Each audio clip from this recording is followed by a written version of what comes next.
Hello guys, welcome to a new video. Today I will be showing you this new broken deck. I have been seeing it a lot this season, and I've been seeing a lot of pro players and a lot of high level players use it at the top of the leaderboards. I actually got it from the number 2 in the world, and it is this Lava Hound Balloon Barbarian deck. So I'll be talking about it right now. It basically has arrows which counters every single firecracker deck you can see out there, and the way I actually thought about starting to use this deck is that because I started to get really annoyed at everyone using firecrackers in their deck, and I tried to look for weaknesses in firecracker decks, and I saw that one of them is that they actually do not have very good anti-air cards. So I said, why not, let's try and use Lava Hound. And since I don't have it leveled up, I'm here using it at a grand challenge. However, I really like it and I wish that I could play it in ladder. You basically have arrows for normal firecrackers and fireball for their evolved firecrackers. You have a tombstone as a building, but if they have earthquake, for example, you can use barbarians against hog riders and they work just fine. So the way I've been playing this Lava Hound deck is in single elixir. You want to play really passively, you want to play a lot of defense, and you want to always kind of get value for your elixir. You want to split dragons, skeleton dragons in the back, you want to split barbarians in the back whenever you're full elixir, or just cycle cards from the back. In the case that you get a very large elixir advantage, you will play a Lava Hound in the back.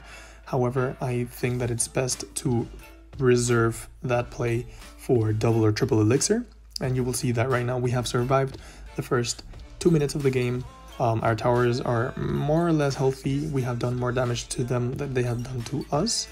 So now is the time that we will play the Lava Hound in the back when we defend this hog push for no hits, basically.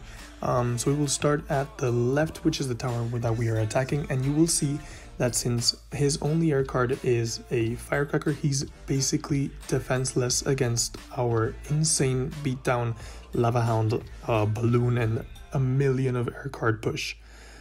He will use his bomb tower, which cannot defend air cards, and he will try and cycle back to a firecracker. But if he manages to cycle back to a firecracker, we have a fireball that we can use against him. So it's basically useless that he is able to cycle back. Meanwhile, we're going to keep defending his pushes. If we didn't want to defend, we could just launch a Lava Hound in the middle or in the right side and just take another tower. But you will see that as soon as he cycles to a firecracker, we're able to kill it again with the arrows. And this deck is just incredibly difficult if you are playing a firecracker deck. But if you are not playing the firecracker deck and you're playing the Lava Hound deck, it is so fun because you can see them try and they don't have an answer against you. Right now I think we're also going to be playing against the firecracker deck, because essentially every single deck in the meta right now has a firecracker, which is why Lava Hound players right now are extremely strong, because firecracker decks usually are not good against air. But here you see just always arrowing the firecrackers, always trying to defend as well as we can while using as low elixir as possible and saving our pushes till the end.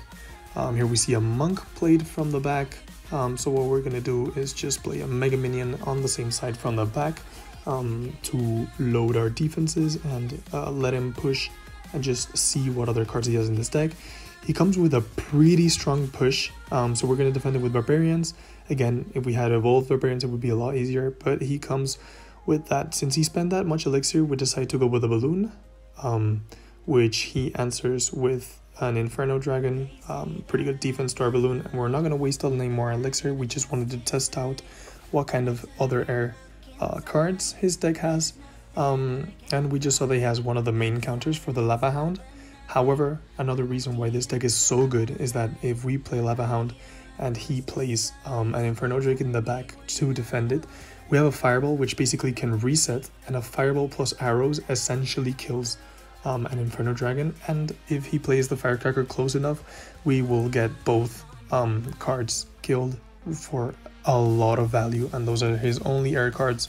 So if he essentially does that, we will win the game there. Here you can see that our barbarians are strong enough to kill his attack without even reaching the tower, and we have almost gotten through 2 minutes with our tower being at 2300 HP, so we can afford ourselves a Lava Hound push on the left side. Here our barbarians also kill the monk, and you can see him preparing his Inferno Dragon. So we're gonna put a balloon behind the Lava Hound, and our fingers actually slip and the balloon actually goes in front. So what we do is we put some skeleton dragons over there and some arrows to kill the firecracker. The Inferno Dragon is almost dead. Our balloon is gonna get one hit and then die to the Queen Towers, to the Princess Towers, which was very unfortunate because our balloon, we actually misplaced it. But you can see that even though we misplaced it, this deck is so strong that it can actually, regardless of your misplays and errors you do, you actually go on top whenever you're facing a deck like this. In the following game, we're playing against an Inferno Tower, so you will see the 2 counters of this deck, and you will see how easy it is to actually overwhelm them and win against them. Here I think he actually just gives up, which is obvious. It's overtime, and we just a single arrows would kill that tower. But yeah, this is another W for us, and we will skip into the 3rd game for us, which I believe was the easiest one because he then rage quits basically.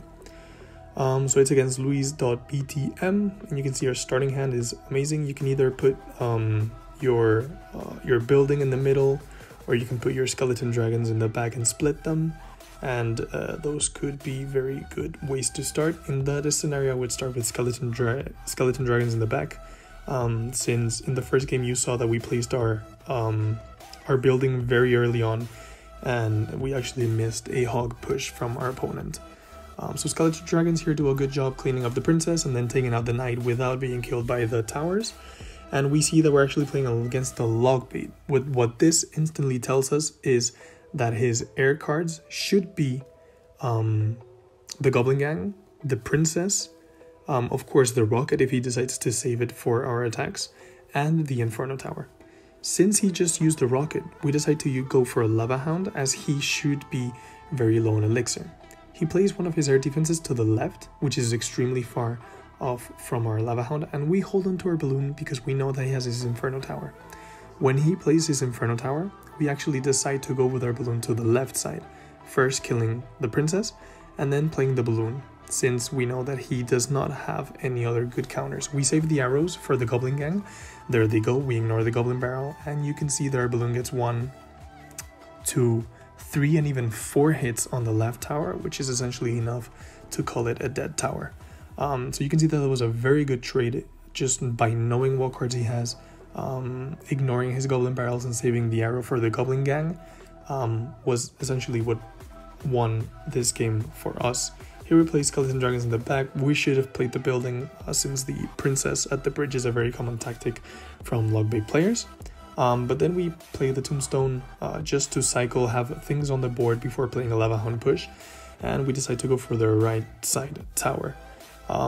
For him now it's essentially impossible to stop our attacks, because if he plays an Inferno Tower in the middle, we can just balloon it or play some barbarians at the bridge or at the pocket right there, which will just get over the Inferno Tower.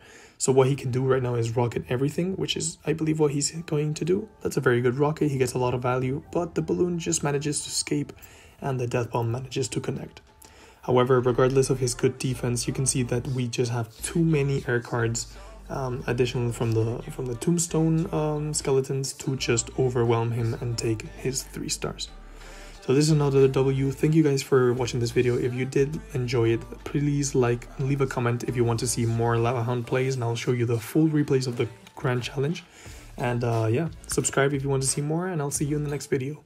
Thank you for watching. See you.